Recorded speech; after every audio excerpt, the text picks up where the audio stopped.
IDC sees education as vital for the social and economic well-being of our country. Through the Whole School Development Program, we have targeted 20 schools across the country, with the aim of improving each school's functionality and education outcomes. Employing specific criterion, the IDC worked closely with the Department of Basic Education as well as provincial education departments to select the 20 schools.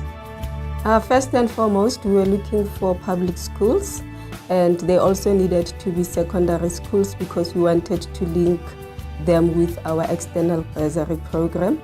And also, apart from showing acute needs of the school, we also needed schools that showed commitment, enthusiasm, and also the willingness to participate and take ownership of the project. The IDC has selected schools from each province as part of the Whole School Development Program in support of the Basic Education and Partnership with Schools Accord. The challenges facing these schools are numerous and varied.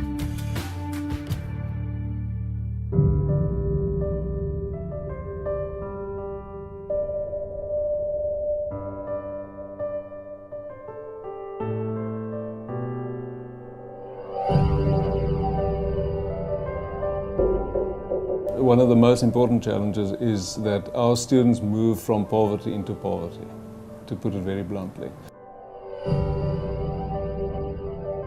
This community is needy, and that can be evidenced from most of our learners who don't have school uniform.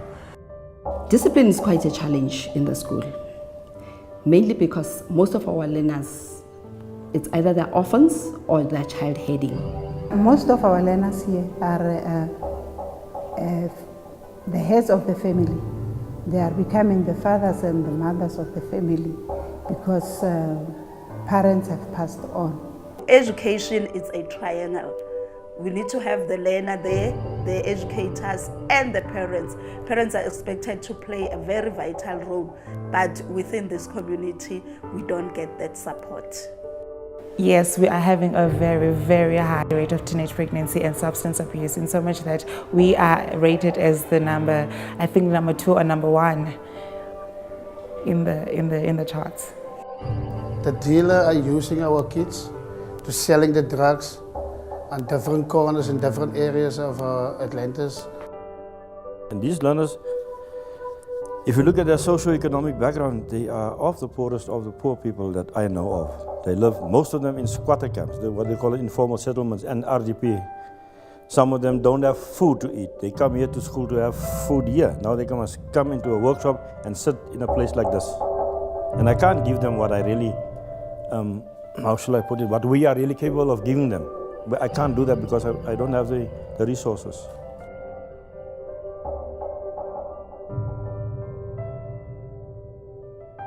Every parent in each and every village is now attracted to this particular school because of its successes. And that piles a lot of pressure in terms of overcrowding. Each and every teacher should have his or her own classroom to create the class atmosphere so that learners can learn optimally. Because in class we are around 70 in one class, in just one class. It makes it very difficult. We tend to teach other learners under the tree. This is very unusual for such a school that performs this way, to work in such conditions. At the moment, we don't have a regular supply of water at our school. Our electricity is on and off. The municipality is not doing their bit in coming to suck the sewage. Like I'm indicating to you right now, it's overflowing. It's a very serious health problem that we are facing. You can see the infrastructure of the toilet is very poor here. We've got pit toilets, they do not flush, the doors are not even opening. And then the sanitation here is not healthy for learners. They can't even wash their hands after. If we had the toilets and the flushing taps to wash our hands, we would be much happier. We have infrastructural problems here at our school, the buildings, especially most of the classrooms, very, very dilapidated. And the situation is quite appalling because it affects learning and teaching in our school. Yeah, we've got big challenges. We store the lab equipment in the guards room, which really you can see is a big challenge. We don't have infrastructure to store anything. We don't have labs, we don't have anything. The thing that we need in the school is better infrastructure. The classes that we attend in, the containers, when it's hot, they are hot. When it's cold, they are hot. It's almost the same as the shacks. It's the same thing practically. I thought this was going to be a better school, more than my primary school, but to my surprise, there are no computers. We don't even have a computer laboratory. We don't have a library here at school. They don't have access to books.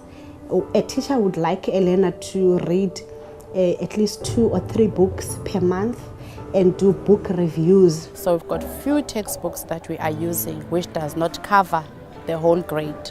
For example, we've got a literature book which is Storyscapes, which is being used by grade 10, 11 and 12, and we only have 190 copies, which needs to cover plus minus 600 learners. We need a library to get more information, a portable information from valuable sources, which is that why we need a library. I think we lack the resources such as a good equipped science lab, because science without the practical aspect is non-existent. Majorly the learners, they are trying their best, but the unfortunate part is because they don't have the laboratory. So there's no way we'll be able to go through most of these experiments, the demonstrations, so that we're able to see it live. There are not a lot of advantages because we need a lot of things, especially for science learners, because we don't have a laboratory. For us to do experiments, educators have to move to Kronstadt or to Sasolburg to have experiments done there. It is often expected of us to make the best of our lives, but how can we if we have limited resources? Facilities like a CAT lab, computer applications technology lab, computers, science labs, and if you even look at the orientation of the school, we're a science school, yet we lack the basic necessities to perform these science and computer works on.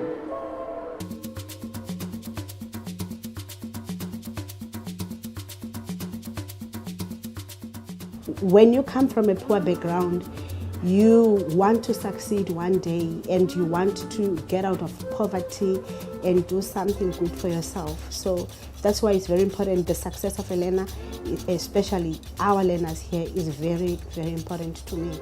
So I want the school to have better access to better classes, build classes that even my children's children will be able to go into those classes and be like, my mother used to learn in this class and my children can also learn in this class. You know, since I got the news that we've been accepted and adopted, I just couldn't stop smiling. That's probably the biggest present the school and the community of Atlantis could get. First of all, when I heard that the IDC is working from the whole school development perspective, I realized that this will be something that will impact not only on the physical infrastructure of the school, but also on the human resource and learners of the school. I know that the school will be much better, will be a better place, and also the learners will be helped. If you can build a library for us, you can build a laboratory for us, it means that our learners will get more educated, our learners will have more knowledge about the things that they're being taught about. If the IDC can assist us with some of the problems that I have raised, I see the students of this community and the community at large in another level. With the help of IDC, I see us having a bright future. I see our school growing, and not only as a school but academically. We hope to produce learners who will be diverse in careers from the school, who will go out to universities and specialize in many fields, more especially that deals with science and technology. That's what we wish for. And I promise you, if this school can be provided with facilities, this school and the learners in this area can be fantastic and can make great things in this country. I promise you. My dream is to be an architect. I see it as my passion to grow my country into a better place. A social worker. I want to be a chartered accountant. I want to be an economist. A medical doctor. I want to be an astronaut. My dream is to make my mother happy. A psychologist. Biomedical engineer. I really want to be a forensic scientist. Aerospace engineering. To be honest, I want to be an accountant. I want to be an electrician. And judge in the constitutional or the high court. Human resource manager. I can make a change as I want to. The IDC proudly subscribes to the values and commitments of the Basic Education Accord and is committed to improving the quality of education for all.